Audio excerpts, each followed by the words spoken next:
మీరు చూస్తున్నది SV media channel. All news one place, perfect news.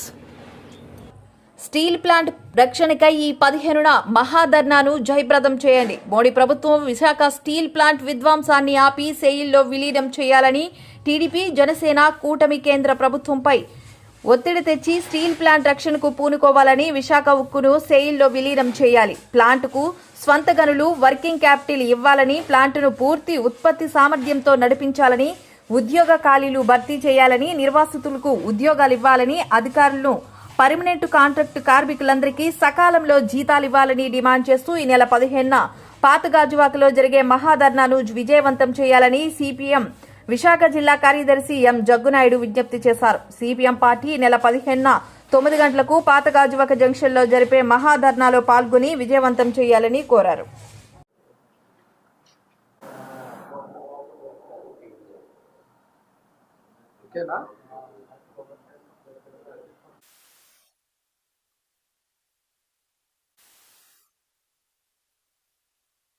Vizag steel ప్లాంట్ని విధ్వంసం ఆపి సెయిల్లో విలీనం చేయాలని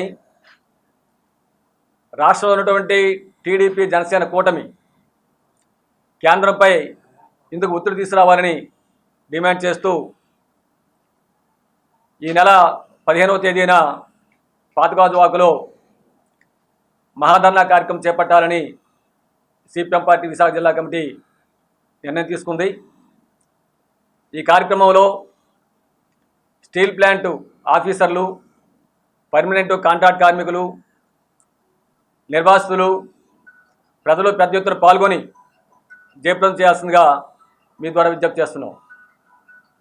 మాకు అధికారం ఇవ్వండి, స్టీల్ ప్లాంట్ అమ్మకం ఆగిపోయింది, దీన్ని అభివృద్ధి బాట పట్టిస్తామని చెప్పని ఇటీవల ఎన్నికల్లో కేంద్ర బీజేపీ, రాష్ట్ర టీడీపీ, జనసేన కూటమి ఎన్నికల వాగ్దానం చేశాయి. స్టీల్ కార్మికులు, విశాఖపట్నం ప్రజానీకం నమ్మారు. రాష్ట్రంలో ఎక్కడా లేనంత విధంగా విశాఖ ఎంపీ, గాజువాక ఎమ్మెల్యేతో పాటు మొత్తం అన్ని అసెంబ్లీ స్థానాల్లో కూడా భారీ మెజార్టీలు ప్రజానీకం ఇచ్చారు. అధికారం చేపట్టి 3 నెలలు అవుతుంది. స్టీల్ ప్లాంట్ని అభివృద్ధి బాట పట్టడం విషయం పక్కన పెడితే దాన్ని రోజు రోజుకి మరింత నష్టం చేసే చర్యలకి కేంద్రంలో మోడీ ప్రభుత్వం పూనుకుంటా ఉంది. ఉత్పత్తిని దెబ్బతీసే చర్య ప్రధానంగా చేపట్టింది. స్టీల్ ప్లాంటు 21,000 మిలియన్ టన్నుల ఉత్పత్తి సామర్థ్యం కలది.